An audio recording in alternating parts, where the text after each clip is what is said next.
And welcome mga summoners dito sa Globe Conquerors Manila National Qualifiers. Dito tayo ngayon sa losers bracket kung saan unfortunately para sa dalawang team out of the 8 teams that we have ay magtatapos na ang journey to potentially represent the Philippines. Sino kaya yung dalawang teams na yun? We'll find out in a teeny tiny bit. Pero syempre, bago yun, pakilala muna kami bilang casters nyo. Para sa araw na to, ako si Arctic at syempre kasama ko ngayon si Chisto. Yan, syempre Arctic, papasok tayo sa unang best of 3 natin is between Acclaim Empire X all the way from Visayas. Laban sa Team Red from Luzon. So makikita natin dito kung sino nga yung may eliminate unfortunately from the opportunity of representing our country at Worlds.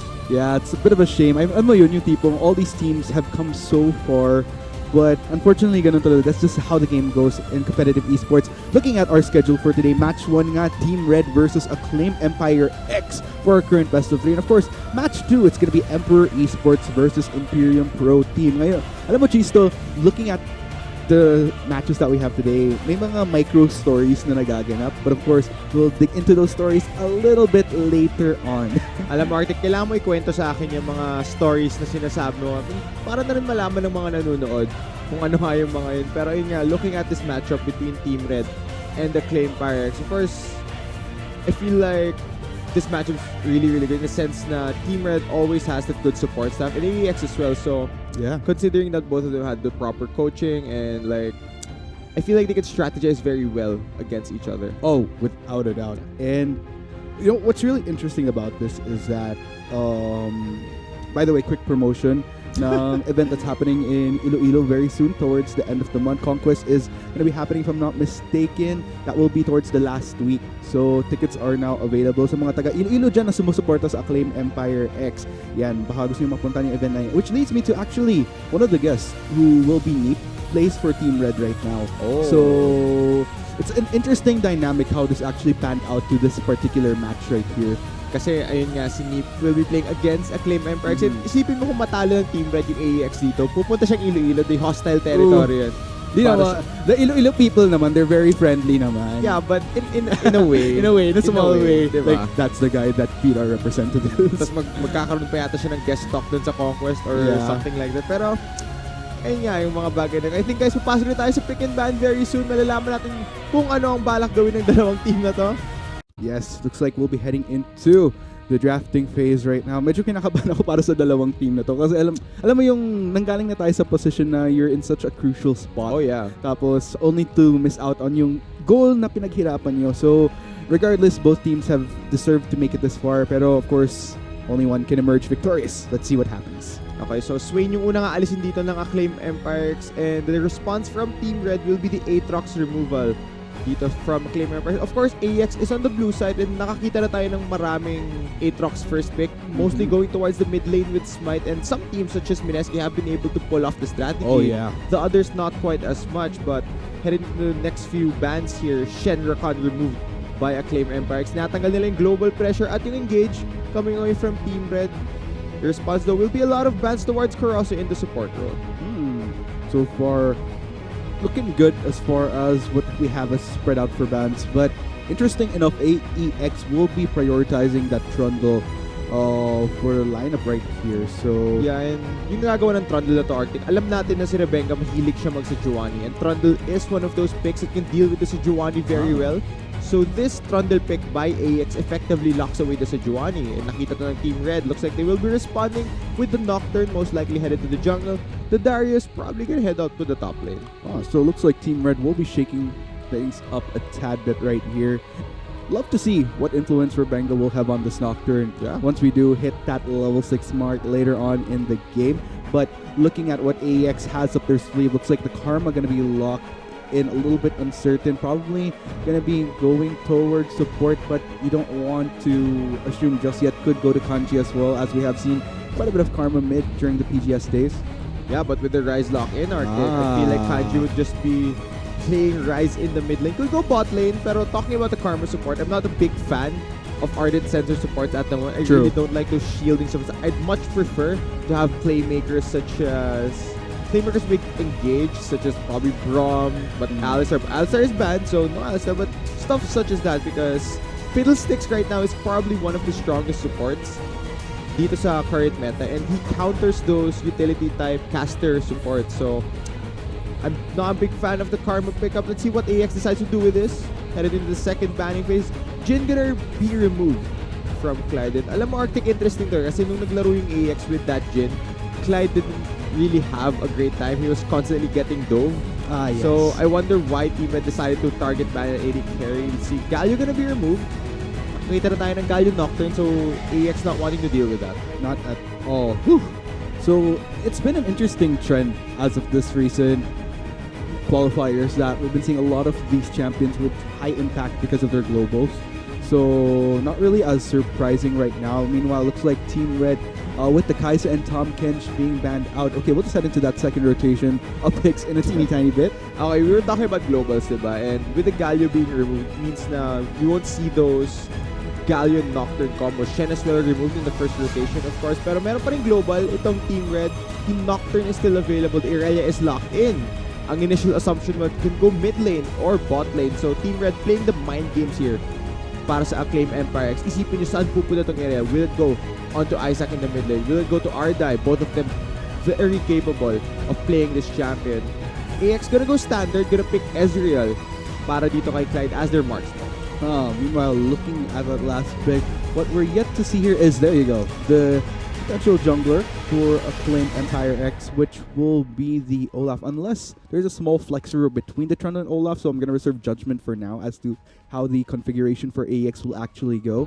Yeah, alam mo, Arctic, titignan ko tong pick and ban ng Acclaim Empire X. It feels like I'm watching a draft from a few patches before. Actually. It feels very nostalgic, pero look at Team Red. Looks like they are gonna be playing a bit more meta. A bit more up to the times, mukhang hindi sila tumitingin sa ancient history. So with the Varus locked in, it means that the Irelia is well and truly gonna go mid lane against the Ryze. So very interested to see how Isaac decides to lane that against Kanji's Ryze. Alam natin si Isaac, he plays Ryze a lot, so he knows how this champion moves around and how this champion lanes. So definitely alam niya kung paano to labanan. Let's see we actually get a standard matchup here. Both teams have marksmen, both of them have tanks in the top lane, and junglers who can impact the map once they hit level 6. So there you have it, guys. With both sides locked in here, haven't seen as much Olaf within these past few weeks. So really interested in seeing how Tamsu will be performing on this particular champion for Acclaim Empire, because he has kind of been the poster boy that remained for the glory that AEX had for Splits past. So this really goes to show how Tamsu has kind of stood the test of time amidst all the other members of AX which have came and went. We have players like Calculated Cannon who have went to other teams. Awaken. I've actually been wondering how Awaken's been lately. He's been one of the best players for AX. Mga natulog. Nag-chill muna. Yeah, pero like you mentioned, Arctic, most of the AEX players have gone by, but Tamsu has stuck around. Yeah. He's been pretty much the face of AX throughout the years, but let's see, can all that face value really translate once you head into the game? Actually. I mean, you can be a face of a team, but if your team doesn't win, it really doesn't amount to much. So let's see, maybe Acclaim Empire X can move forward in this lower bracket, pero hindi gagawing madali yun ng Team Red. Without a doubt. And sige, now that we have both compositions locked in here, I'd like to go ahead and talk about just the overall picture that they painted with what they've drafted right here, what the win conditions would be, what we'd kind of expect both teams to do within the earlier minutes of the game, transitioning into the later parts. Acclaim Empire X have drafted for late game here. Seeing that they have the Ryze and the Ezreal, both these champions will be building the tier of the goddess. So definitely scaling in mid and bot lane. As for Team Red, it feels like mas trip nila lumaban ng early. They want to win early to mid game, probably 30 to 35 minutes they want to see to end the game and not let the members of Acclaim Empire X get to that point where they're just on a more powerful level in terms of stats. So basically what we're looking at here, ladies and gents, is yung ideally Team Red, if they could pull ahead within the earlier parts, then that's something you want to look out for. Nga lang, kapag na-prolong ng AEX long enough na makapag-scale up sila, then that's something that would probably be a bit more trickier for Team Red into the later minutes of the game once we hit those really late games. And we've had a few share of those early game stomps and yung mga talagang nagda-drag along. Yung 50-minute game kahapon. Yes, there you go. Ng Barcia at Archangel. Yun talaga eh. So, longest game so far dito sa National Qualifiers ay 51 minutes, if I recall correctly. So, tignan natin, kaya-kayang lampasan yun ng mga teams. I'm pretty sure na ayaw nila. Yeah, definitely. Nakapagod yun. Hirap din maglaro ng 50-minute game. Pero guys, I'm sure excited tayo lahat na asahan kung umabot man sa point na ganun. Yeah, hopefully. Pero, by the way, sa mga summers rin natin, I know a lot of you guys like to give yung insights nyo din sa maging game natin. Let us know sa ating Facebook Live or sa gaming.youtube.com/pinchgarena/live kung sino ang sinusuportahan nyo dito. Hashtag AEX win but the pride of Iloilo or hashtag Red Win. Greatest mashup of 2018 so far. Alam mo, Arctic, ang dami ko nakikita sa chat. Every time na may game si Rebenga, sobrang daming hashtag Rebi win sa chat. Tapos kapag nagsimula silang matalo, Rebenta na yung tinatype nila. Which is kind of a huge switch up. Parang sa start yung game, Rebi win. And then pag natatalo sila, nawawala lahat yun. Which is kind of sad. Yeah. Rebenga is a really great guy, though, in all fairness. And I like that, this regardless of the hashtag being used, talagang, it's just very chill about it. It's all good. All's fair. Tinatanggap naman. I think that's a good sign na kapag tinatanggap mo na yung pwede kang mabiro. Oh, that's a sign of a good player. That's the type of player you want to look up to. Yung could just kind of roll with kung ano yung banter ng community, positive or not so positive. And alam mo, I think the community can be very harsh. Yes, very, very. Like if you're really good, mamahalin ka nila, but if you make even the slightest bad play, talagang hindi ka nila titigilan eh. Kung ikaw yung nakagawa ng really awesome play, sila pa yung pero pag nag-fail ka, ikaw yung pinakaunang ibebenta. It's true. It hurts. Pero yun, I guess that's just kind of the thing you have to adapt to pag player ka talaga. It's one of the things na that's what you get yourself into kapag naging pro player ka. But yun nga mga kaibigan, a quick review of the lineups once again. Only one team can make it to the next stage of the losers bracket. Well, one will have to end their journey right here. Is it gonna be AEX or Team Red? I was about to read it RED, pero it's just it doesn't really count since it's not an acronym in the first place. Yeah, pinadali nila yung buhay natin. Yes. Pinasimple nila. So, ito na nga guys, Summer Union Draft, of course. Acclaim Empire X playing for the late game here with their double tier solo mid and bot lane. Sorry, I was about to say solo lanes, pero guys, we're about to hit the rift here. It will be AEX on the blue side against Team Red, appropriately on the red side. Yes. Color buffs right there. But, and this is really, really tense, Chisto. Kasi, for both sides right here, you have to take note. Both Acclaim Empire X as well as Team Red had to go through yung longer journey of going through the local qualifiers na Qualifier 1 and Qualifier 2 bago makarating dito. Ilang round din yon. So talagang pinaghirapan nila na marating tong moment na to. But it's so unfortunate na makakat short siya after all those hardships, after the past weeks of needing to play all these different games, facing up some of the most competitive League of Legends teams that want to be up and coming, that want to be at the top, the next IPT, the next Mineski. Yeah, all these teams that have become champs already. Alam mo, Arctic, you have to feel bad for them kasi gaya nga na sinabi natin earlier, at this point, after this best of 3, one of them will be at the end of the road para sa national qualifiers. So, a lot to fight for, a lot of stakes on the line para sa game na to. Oh man, so far, let's go and check out what's happening on the map though. Looks like Team Red established quite the defense here towards the river, not wanting to allow any members of AEX to get an invade or at least spot out if they will drop vision towards their jungle side. Gusto ko yung badge dun ni Marsh. Kaso Mastery 6 lang. Kinapos ng isang level para sagad na. Yeah. Kanji though, in this mid lane, of course, Rise, kaya niyang i-push out yung area early. But speaking of early, Kurosu's mid lane. Yeah, already lingering towards this mid lane alongside Tamsu. Kurosu gonna get the slow onto Isaac. Ignite will pop as well. Isaac not gonna bother to flash as that's guaranteed first blood. Going to Acclaim Empire. Cheesy. Yeah, sobrang ganda ng cheese gang dun ng Acclaim Empire X. It almost feels unfair para kay Isaac since point and click yung crowd control.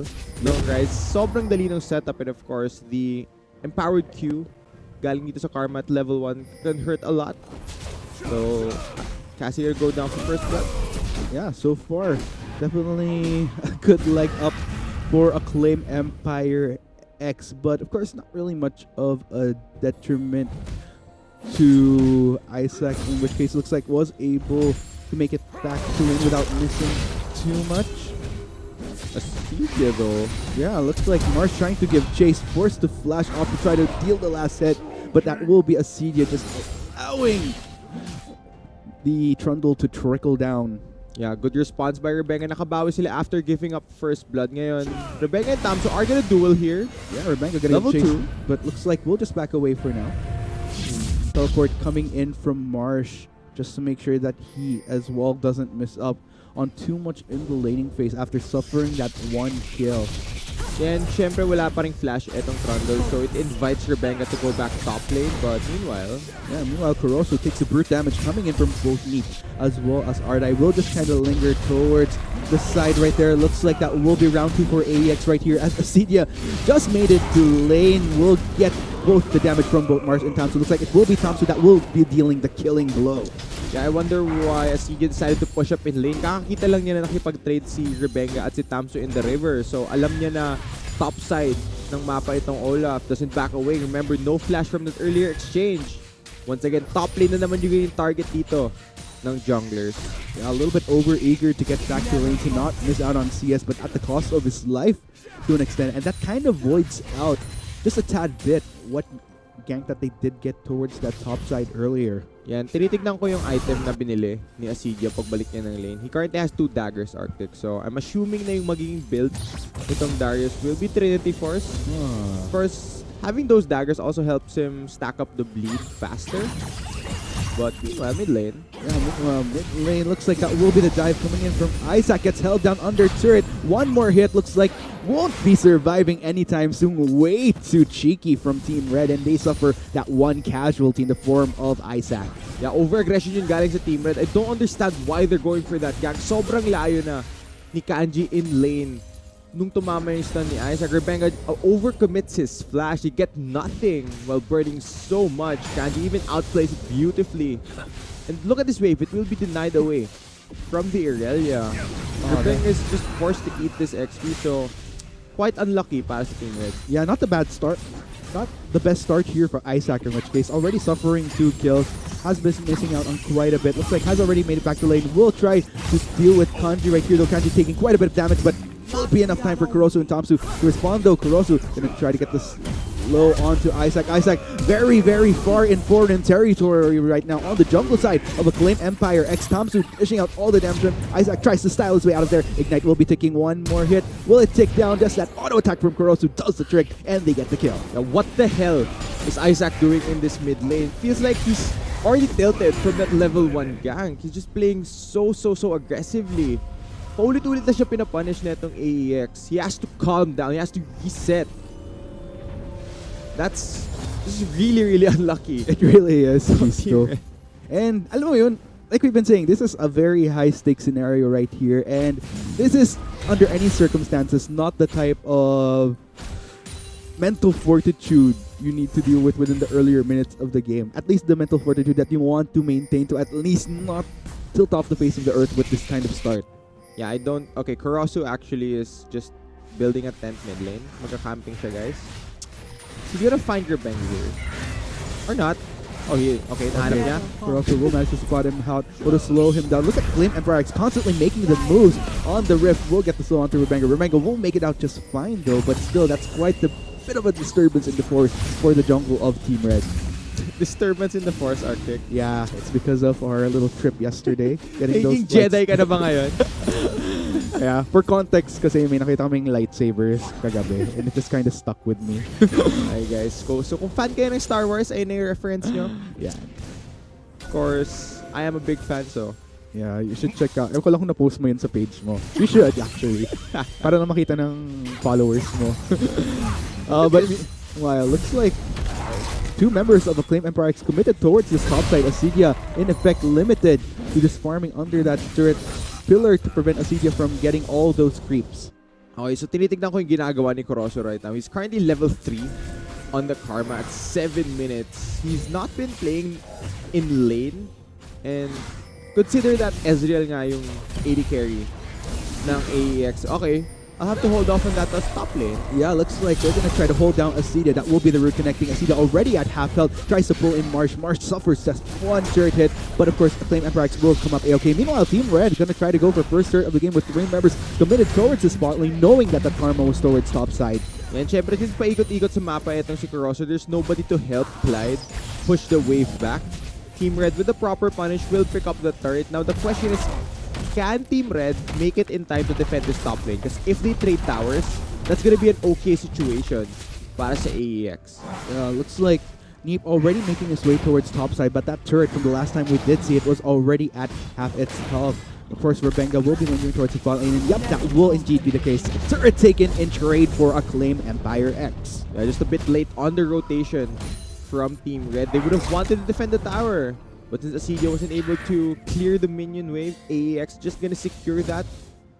Right now, the early game, well and truly in the favor of Acclaim Empire X, and it's all due to credit. Because Kurosu was constantly roaming around the map. Hindi na siya nag-lane eh. Hinayaan na lang niya si Clyde, but mid-lane. Oh, look at all that damage that Rebenga is taking. Tries to re-engage onto that Doctor, but looks like will just suffer 1-for-1 so far. Will they try to go for more though? Where did they go? Okay, just for the retreat. I was kind of wondering like whether they were going to go for the offensive or defensive on that. But it's like they just backed away for now. We'll just equal that 1-1 kill trade. Yeah, okay na sila doon because they do have mid lane pressure. Walang wave clear itong Team Red.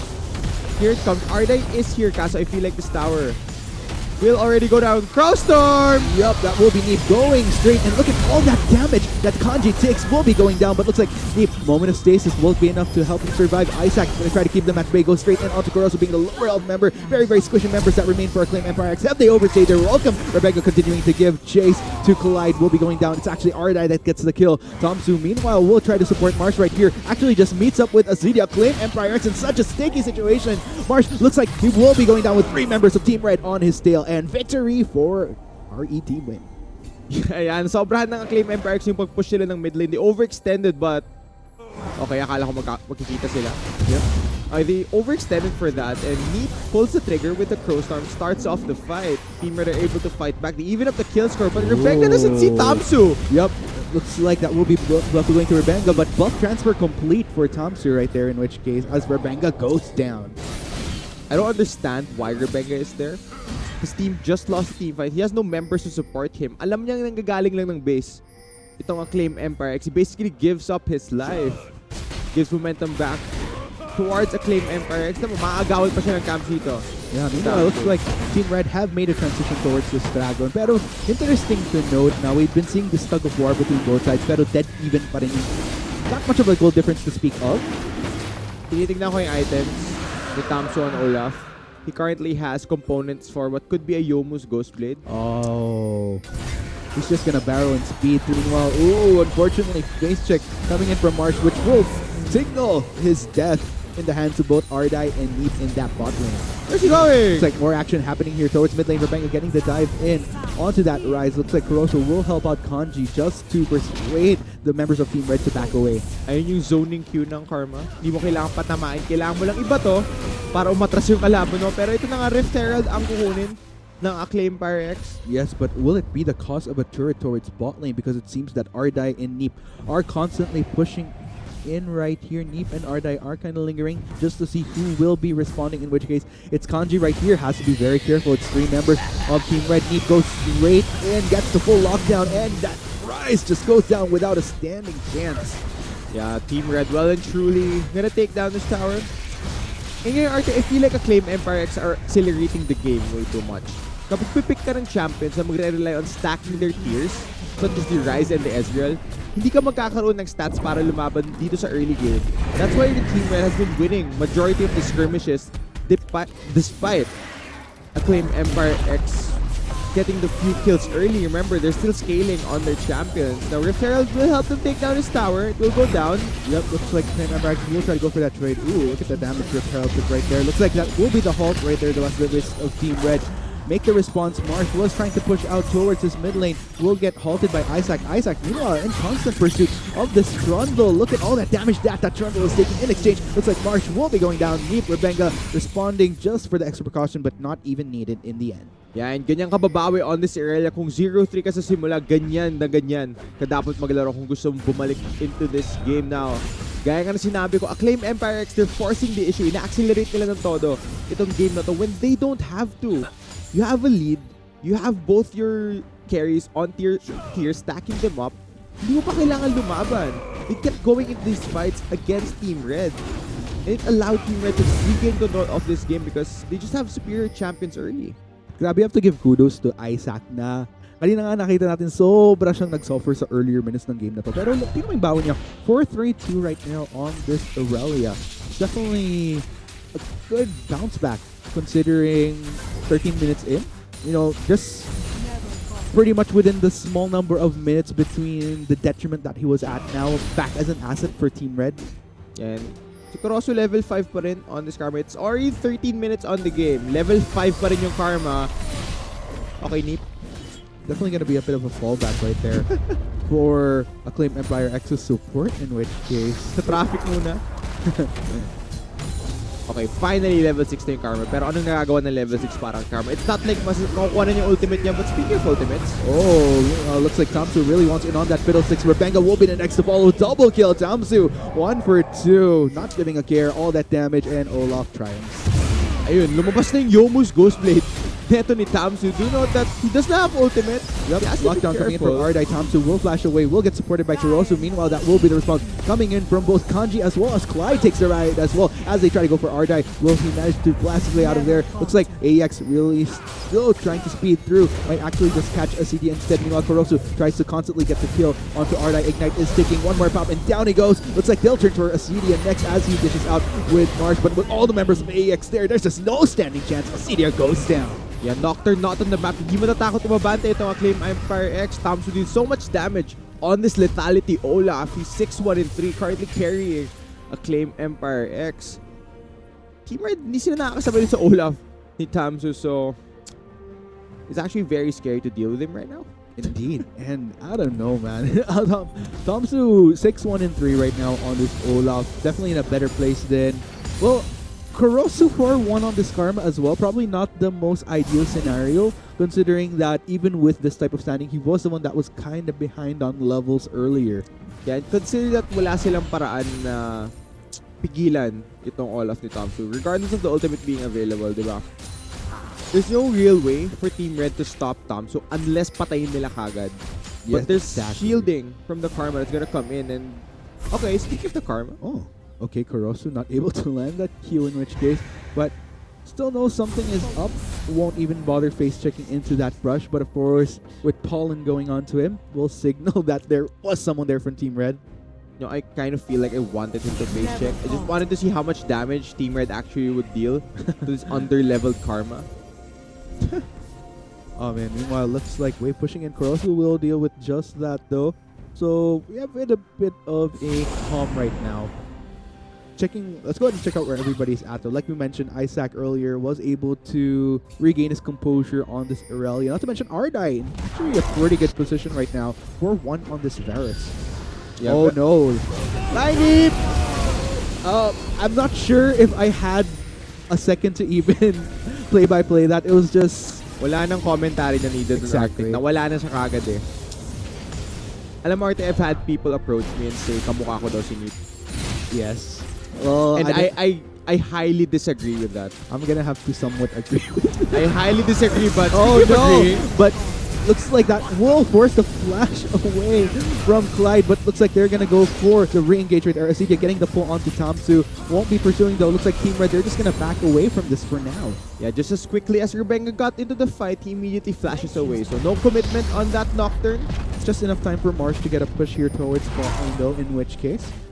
Yeah. Now, Infernal Drake, yung magiging premyo na itong Acclaim Empire X, alam nila na walang paranoia na available, so there's no Nocturne diving in. And if you think about it, Arctic, wala rin magsusupport dun sa Nocturne eh. Unless Irelia is on the map, there's no real member of Team Red that can help him dive towards the back line. So, kind of scary if you think about it because saktong Infernal Drake, not to mention if you're gonna look at yung composition ng parehong Acclaim Empire X tsaka Team Red, both of which would have heavily benefited from this buff because it's just damage across the board for both teams. More so maybe from Team Red, but then again, I mean, Tamsu already with a lot of damage, complement that with an Infernal Drake, mas nakakatakot. I'm wondering how long the squishier members of Team Red will actually last once Tamsu just storms in onto them. I wonder if this will be a demo of that, so okay not. Alam mo, malungkot ako na Cinderhulk yung binili ni Tamsu. Kung bibili kang Ghostblade kay Olaf, samahan mo na ng Warrior Enchantment. Huwag ka na mag-tank, idiretso mo ng AD. No, just wants the extra health in case. Now, I feel like you can't 50-50 it. If you go all in, dapat all in ka talaga. It's just more fun that way, Arthur. It's more fun on Summoner's Rift. It's more fun. It's more fun in Iloilo. Yeah. Mas masaya yung tipo ng one-shot ka na lang. And meron kayong risk na parang kang Daredevil na, okay, it's either patayin ko sila or papatayin nila ako kagad. Fair enough, fair enough. But anyway, nonetheless, let's go ahead and check out where everyone's at here because the Acclaim Empire is really starting to push in these waves once again onto Team Red, wanting to establish offensive control over the jungle side of Team Red. Looks like Isaac will be coming in. Will he go for That's Kanji? aggressive. Yes, we'll go straight in onto this rise with all the damage. Though Kanji looks like we'll just make it out alive, but Rebenga saktong channel and then ultimate will just go straight onto Isaac and gets the kill. Yeah, dive buddies right there. Sobrang daming dash. Hindi makakatakbo yung Rise. Hindi siya makaka-teleport pa pala yun. Kaso, it does bring attention top lane. Means Acclaim Empire X will take down the tier 2 tower in the bot lane. Remember, walang wave clear between the Darius and the Fiddlesticks, but they will force Acclaim to back off. Yeah, given the push coming in from both Isaac and Ardai in top and mid lane respectively. Teleport was forced out from Clyde to make sure that that turret doesn't go down to the marksman of Team Red. The back and forth this game goes, Arctic, and I feel like yung gold lead na hawak ng Acclaim Empire X, it's just solely to the fact that they are up in towers, 5-2 in that regard. They have been rotating around the map quite a lot and they're really trying to separate the members of Team Red. But if members such as the Rise or the Trundle do decide to split push alone in a sighting without sufficient vision, they have to always respect the fact na kaya silang i-dive ni Rebenga on the Nocturne. Oh man, nakapanghinayang na, now that I recall, with 2 teleports expended from Acclaim Empire X para lang isalba nila yung outer turrets na sa top and mid, doesn't really give them as much opportunity to separate from each other in case Team Red goes for a full collapse onto anyone that's particularly isolated, in which case, ang meron lang sila to get into fights at this point would be the ultimate from Kanji until such time na bumalik yung mga teleports ni Marsh tsaka ni Clyde. Yeah, ito yung mga moment na mag-aantay muna silang 5 minuto hanggang mag-cooldown na yung mga teleport nila. Hindi muna sila maghaharap na laban dito and they can't afford to. Remember, they are still scaling. Kahit na fully stacked na yung Muramana ni Clyde, Ezreal, 2 items really powerful. Rise still building towards what I assume is a Zhonya's Hourglass. So, Ezreal very much online. The Rise not as much, pero still, AEX can't afford to slow down a bit. Hindi na kailangan mag-force dito laban sa Team Red. But speaking of forcing, Marsh really wanting in on Rebenga. We'll just jump for the slow. Rebenga trying to walk this out. He, meanwhile, actually joins him, but the rest of AEX, they're on Ardai's tail, but that does allow just enough leeway for Team Red to back away without a single casualty amidst AEX's aggressive invade onto their jungle side. yeah, and since naunahan si Rebenga dun, they're forced to back away. Walang magtatanggal nung... There's nobody to remove Olaf from the fight. Remember, Varus, very immobile marksman. Mag-ult lang to Olaf, hindi na siya mag-fear ni Neep. So there's really no real way na pigilan si Thompson unless patayin siya kaagad. Look at the vision here. Team Red's actually playing blind. Hindi nila alam kung ano yung nangyayari sa side na to ng map as we might see an engage. Yup, looks like they're gonna go straight and Acclaim Empire X. Team Red on the run. Ardai takes quite a bit of damage. Prime target coming in from Acclaim Empire X. Meanwhile, Isaac though actually manages to take down a member himself. Acedia tries to take on to Thompson. Thompson just walks away, but Rebenga manages to get the kill.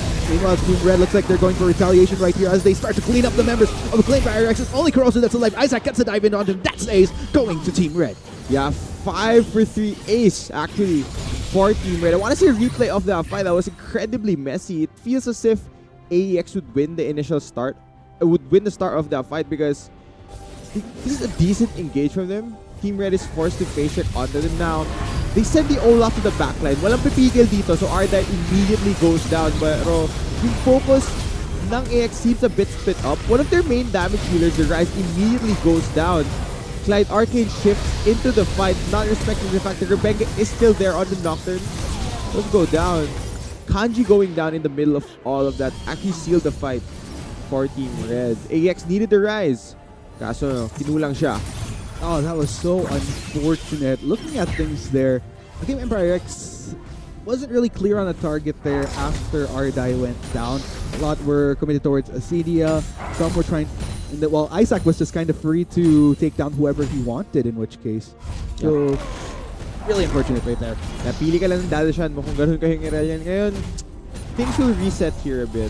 AEX still have the vision control, pero nakuha ng Team Red yung Scuttle Crab sa Baron, so hindi na maaalis ang vision na yan. Baron Dance very much looking like what both teams are gonna go for now. Mag-aabangan sila dito sa mid and Baron area. Ocean Drake might be a small prize for Team Red. I don't think Claim Empire would want to challenge this. Kamsu is lingering here. Take out all 4 members of Team Red are there. It looks like AX will just back away for now. Will allow Team Red to take that dragon. Kurosu gets a bit of boot damage on to meet the rest of Claim Empire X, though currently in the mid lane. Okay, Team Red is now out of position. They need to go back and defend this push from AX. It seems like they want to find something. Oh, no, Kurosu! Probably not the best position, my friend. Rebenga easily snipes him down. While the rest of AX are forced to fend for themselves in this fight right there. Team Red easily taking down 2 members right off the bat. Kanji gonna try to make the escape right here. Looks like does manage to warp his way out of there, but 2 casualties from the side of AX will signal Team Red now on the offense. Yeah, I'm questioning yung decision-making net ni Kurosu. Nag-siege ng mid lane yung buong team ng Acclaim Empire X and you're in the backline. Alam mo na may Nocturne sa mapa, nag-clear ka ng ward, you're in vision. Rebenga easily dives onto the Karma. The moment the Karma goes down, wala nang utility, wala nang AoE speed-ups. Shielding para sa Acclaim Empire X. They can't disengage away from the fight. Team Red punishes them properly. 2 kills go over to Team Red. Oh, man. Right at this point right here, it seems like Acclaim Empire X was doing a tad bit better just because of all the pickoffs that Tamsu managed to get earlier. Pero dumadating na nga tayo sa point na once na-hit na natin yung bigger team fights, clearly Team Red playing them a hell lot more better than AEX is. And you have to take note, in that fight mid lane, it was basically a 4v5. Kurosu was not in that at all. So, Claim Empire really needs a Karma to get into these fights. Remember that their main form of engage is literally running directly at Team Red. And without the speed ups from the Karma, mas mahirap yung pag-engage nito ang Claim Empire X. Oh man, meanwhile, looks like Team Red already starting to get their bearings back right here. Everyone's slowly climbing their way up, most of which who were at the deficiency earlier, particularly Acedia and Rebenga. Bawing-bawing na sila overall. And I don't know, at this point, I'm really looking to see if AEX can look for a team fight that they would otherwise win in these fuller numbers, even just the micro decision making of positioning and who their priorities are in these team fights. Yan, kung pag-iisipan mo, oh, the stun! Yep, Rebenga gets the straight dive in.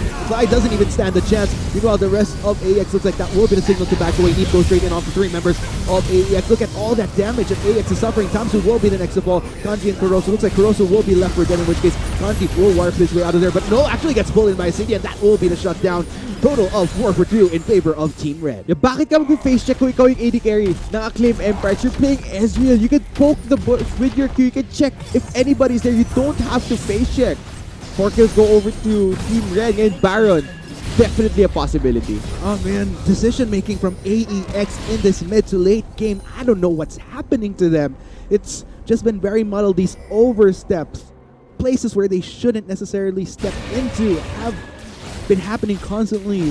First off from Kurosu, this time onto Clyde, and it's just gonna be them paying for it dearly with this Baron taken Here from comes Clyde. Red. But No smite. oh, will Clyde be able to do anything here? Okay, so that will be Baron going to Team Red in which case, but the lockdown onto Clyde right there will signal Isaac to just take down the Ezreal. Clyde able to arcane shift to safety though. Yeah, almost getting the steal there. I wonder how much HP the Baron was on. It was blind. And Isaac will be able to get away. He does have double Ocean Drake. They're immediately healthy. But we were talking about it. Asan yung team fight na mag-break ng game? I think we're gonna see a replay of that ngayon. Bakit kami face check dito? check the bush with your Q. That's what you do as an Ezreal. You get immediately dove by the early the Nocturne. Wala na yung Ezreal from this fight. So the next threat on the side of AEX is that Rise, which now this stopwatch from Rebeng buys a lot of time. It forces AEX to stick in Leap's Crow Star, which does deal a fair amount of damage. This is a good cancel on the Realm Orb as well with the flawless duet. The moment the Rise goes down, no fights that AEX can win. Big misplay by Acclaim Empire X. With Team Red right now, with the Baron buff, AX definitely gonna have to play it a bit more defensive this time around. Wondering how much they could salvage in which case. And on the flip side, kung anong value ba ang makukuha ng Team Red amidst yung siege power nila ngayong nasa kanilang Baron buff.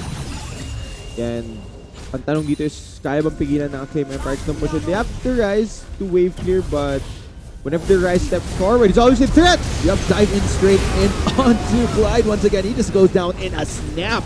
And this will be Team Red. Rebenga did go down in that fight though. So it is a 4v4. Team Red won't be deterred. Will constantly still go for that siege. Meanwhile, Tamsu using the almost gold slate to make sure that gets speeded through. Kurosu does get locked down. Moment of stasis for him. Will he survive to tell the tale though? Just flashes away. Looks like he'll be a-okay. Tignan mo yung Trundle in the top lane. Marsh is split pushing the inhibitor. Can we see a 1v1? Oh, yeah. Pulls him in. Looks like Marsh is actually not going to take the fight. Just go straight for the inhibitor. Here we go. Looks like it will turn for the 1v1, but still health looking very low. Acedia can get the ultimate on, yes indeed, but at the cost of an inhibitor for Team Red. But the rest of Team Red are currently on, trading off an inhibitor themselves right now. Kanji trying to keep the members of Team Red at well. Isaac going to go straight in onto that. He's looking for that damage. It's actually the Kurosu. That's the first of all. Meanwhile, uses ultimate as the wall. Team Red cleans up who remained of Team Acclaim Empire X and take down that inhibitor. Meanwhile, it's just Clyde right now. Not really much you can do with many members of Team Red onto this inhibitor. Isaac goes straight in, tries to lock down Collide. Looks like we'll just dash his way out of there, but mission accomplished for Team Red, taking down an inhibitor. Looks like not gonna back away right now. Yeah, it's still 30 seconds, Arctic. I think they can go for more actually. Yes, looks like they're going for the Nexus turret right now. Isaac keeps Collide at bay. Clyde, luckily, still manages to keep himself alive, but at the cost of potentially a game finish. Will Team Red go for it? No, just contents himself with both Nexus turrets and will back away. Okay, dalawang Nexus turret yung makukuha nila doon. Now, they do have powered recalls. Nothing's gonna get cancelled. Isaac has to run for the hills, but I think he'll be completely fine. Damage has been done. Acclaim Empire give a few kills. And good read as well by Team Red. Not backing away yet, taking the most value out of that push. Oh man, Team Red. Other dragon, in which case, gonna reward themselves with yet another Ocean Drake. Okay, so the question in the map now, Arctic. Mid lane inhibitor gun for Acclaim Empire X and dalawang Nexus turrets din. Pero wala ring inhibitors sa bot lane. Itong Team Red. Still advantage for Team Red, but at least AEX has something to work with. Exactly. Team Red still has to deal with the super minions flooding in. Galing sa bot lane, so at least that buys a bit of time for Acclaim Empire X. But at this point, as we were saying, right towards the drafting phase, heading towards these later parts of the game, it's a time where Team Red's really gonna be shining. I mean, 30 minutes already in. Acclaim Empire X, the window of opportunity to try to sway things back into their favor is slowly closing down. Yeah, it feels as if ayun na nga, umabot yung point na magsiscale itong Acclaim Empire X. Pero if Rebenga is constantly still able to one-shot Clyde on the Ezreal, immediately remove one threat on the side of AEX. As long as may damage pa rin ito si Rebenga, he's gonna be of so much value to his team. And nakita natin the way all of that fighting started in the mid lane, Clyde stepped too far forward. Diniretso yung ult lang siya ni Rebenga and immediately gets deleted. The question is, can Rebenga find those deletes even more? I guess we just have to wait and find out. Yep, still waiting for that next fight to happen. Looks like Team Red just making sure those waves are pushing in. Same goes for AX though they are much more grouped up here towards mid lane. In which case, they have to deal with this mid lane for super minions on the side of Team Red. Just kind of try to do what they can to make sure that that pushes in as much as possible. But of course, they do have the naturally heavier pushing wave towards bot lane as well, so that's definitely working for them. But take note, merong ward dun sa base ng AEX na pwedeng teleportan. They are dying. Oh, they're gonna go for the back door! Goes straight in. Of course, that's gonna be a moment of line time for Look at AX, not knowing that Ardai gonna try to go for the finish of this game. Meanwhile, AX are preoccupied with the rest of Team Red that are holding them back. Teleports are coming in for AX to respond. Ardai, will it be just enough time? Of course, that's going to be members of AX that go down for the count. Meanwhile, looks like AEX successfully able to keep their Nexus in check. Yeah. Almost. Ang ganda ng idea doon ng Team Red. Gagamitin nila yung paranoia na itong Nocturne to think that they want to start a fight, but they teleported the ward. I feel like they could have committed a Siegis teleport as well para mas mabilis bumagsak yung Nexus. And Rebecca didn't necessarily have to dive in. All he had to do was pressure AEX to thinking na okay, magsa-start sila ng fight. Backdoor play doesn't work out. AEX successfully defends. They hold on just for now. Yes, meanwhile, it looks like Team Red go back to their own base, need to deal with this heavy minion wave pushing in. That could have been very dangerous for AX, pero buti na lang. Most of them were able to back away just to deal with Ardai, because Team Red were doing pretty efficient at trying to keep them from making the retreat just so that Ardai could have finished the game. Yeah, and now we go back. Tinitignan natin kung saan mangyayari yung team fight. That will end the game for both these teams. Kahit na behind dito yung Acclaim Empires, you'd feel na kaya pa rin nilang manalo ng diretsong 5v5. Kaso ang dami nilang threats na kailangan panoorin. Look at Isaac actually. He started the game 0-3. He's currently 11-3 and 10 on the Aurelia. So if there was a way to get back into this game, he's actually been the main carry. Yes. For Team Red. Complete 180-degree turn for Isaac, in which case earlier we were kind of wondering if... Tinatanong ko pa siya nung ginagawa niya kaso narinig niya yata ako. Yes. Oh no, but Tomsu a little bit far off on the snap right here. Marsh gonna keep the members of Team Red at bay to prevent them from further pursuit of Tomsu, in which case. But AEX, of course, will just back away for now. Asidia gonna try to push in this wave. Oh, He can. It's a big Darius. Okay, so wala pa ring inhibitor na nagsuspawn on the side of AEX. Pero nag-spawn na yung inhibitor itong Team Red. So no more super main to deal with. Ngayon, Baron ang tinitignan ng dalawang team na to. The question is, what are you doing, Neep? okay, just a flash right there. I think he was trying to flash fear onto Mars, so not gonna find him. Almost comedic how that happened. Almost.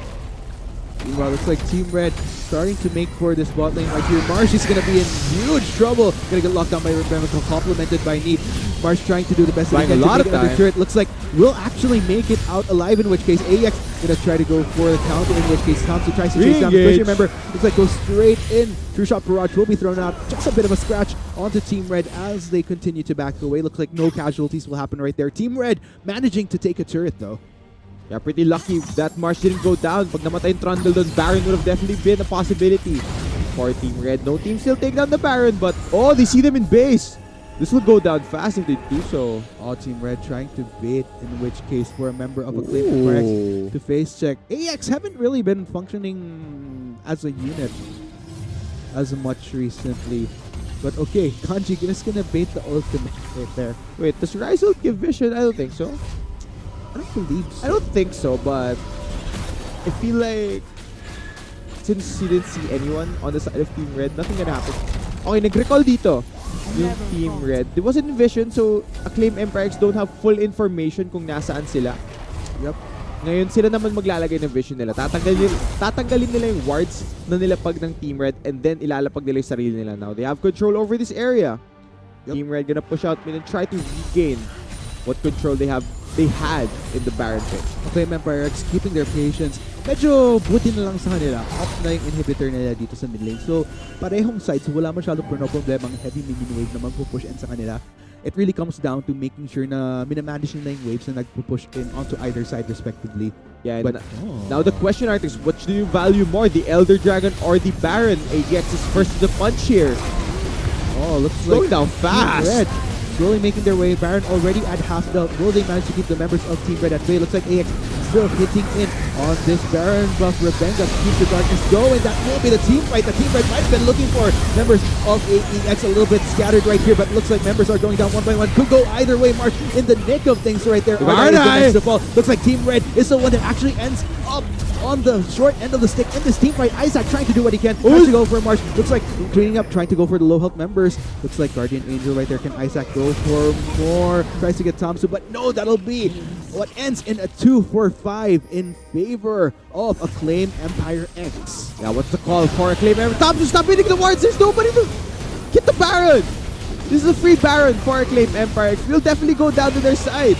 Walang minion waves na malapit sa towers or structures ng Team Red. So, looks like just a reset here for Acclaim Empire X. Can they get more? I see them going towards the Elder Drake. Oh, good use of Realm Warp. Where'd they go? Yep, looks like they will go for Elder Drake. Death Timers, Rebenga is now up. I don't think he'll be able to make it in time, in which case this should be an Elder Drake as well for AX, considering how fast it's going down right now. We are seeing a few pings from Team Red though. Ardai does have teleport alongside Asidia, but they will manage to back away. AEX, the ball is in their court now. Yeah, tutulungan sila ng Power and Power Recall. Ngayon, tignan natin yung team fight natin what went down. Nauna sa punch itong AEX. They were pressuring Team Red to go for a fight to stop this Baron. Not much value on throw storming over the wall since everyone was already out of the pit. Rebenga instantly gets popped because the Ezreal is able to kite away. The Rise got so tanky from this. Isaac not really dealing the damage that he needs. Ezreal still free hitting in the back line. Everyone gets destroyed on the side of Team Red. AX get the ace, they get the Baron. And Elder Drake as well after this fight. So full control going over to AX after this one team fight. That was a bit unfortunate for Team Red right there. Immediately noticing that Isaac was a little bit in too late on joining the fight. Probably took him an additional 3 to 4 seconds just to join the rest of Team Red, who was already dealing with the brute force of AX in the front line. And malaking bagay din yung 3 to 4 seconds in Arctic in a team fight, especially in a game that could go as fast-paced. Like you can lose track of how long a team fight actually goes. 3 to 4 seconds are actually pretty big. Just a few moments could have swung that fight in any favor. Despite the goal lead being on the side of Team Red, AEX still well and truly in control.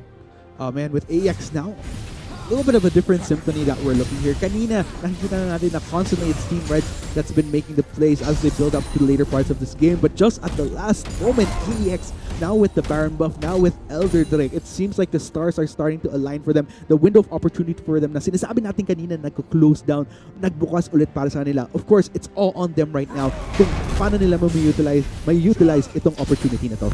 Yeah, and syempre, throughout this game, Arctic, Team Red has always been playing on that timer. If you're facing off against double-tier laners such as the Ezreal and the Rise, magkakaroon talaga ng point in game na sobrang lakas lang talaga ng damage na kaya nilang yung bato. Ngayon, walang tower dito, so this is an open inhibitor, but we're gonna see a fight.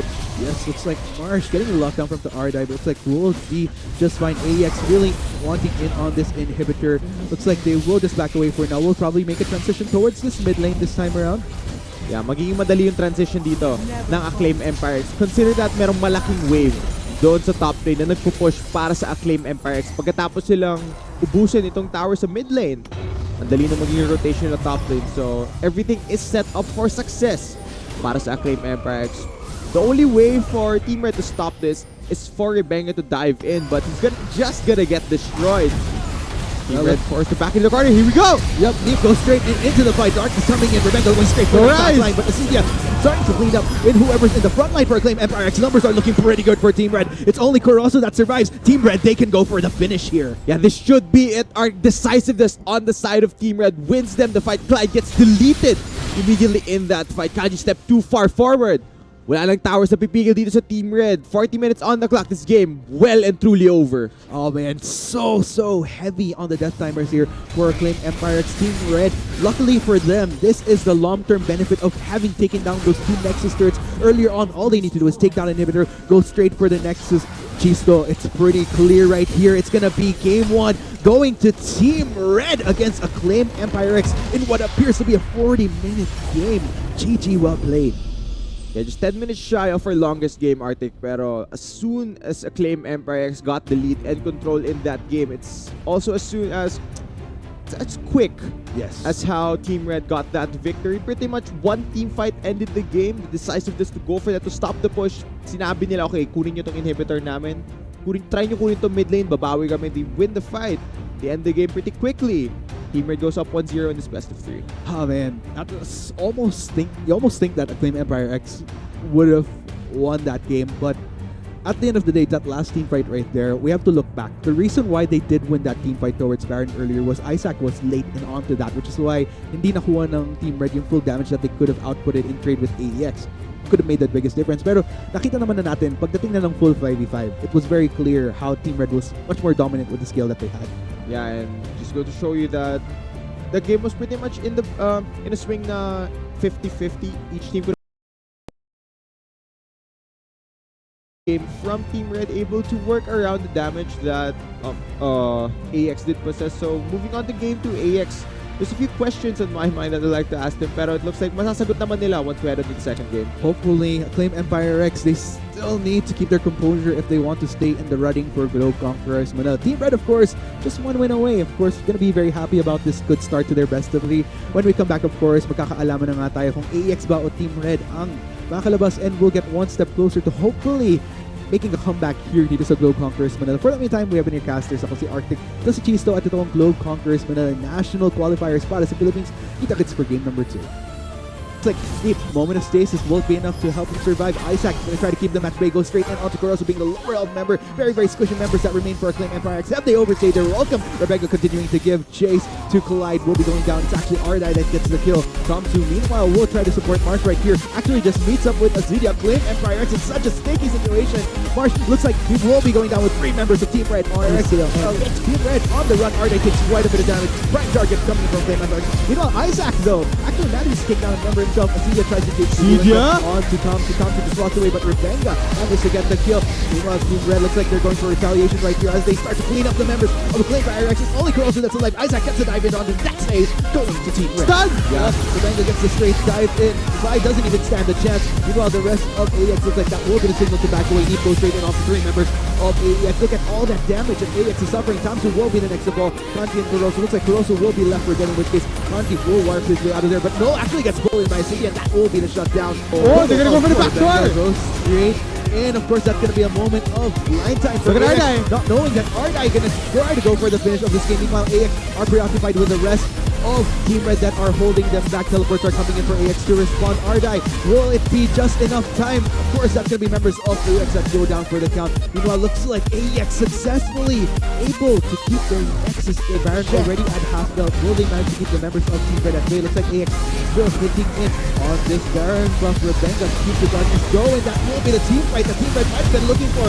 Members of AEX a little bit scattered right here, but looks like members are going down one by one. Could go either way. March in the nick of things right there. Ardai is the next of all. Looks like Team Red is the one that actually ends up on the short end of the stick in this team fight. Isaac trying to do what he can. Trying to go for March. Looks like cleaning up, trying to go for the low health members.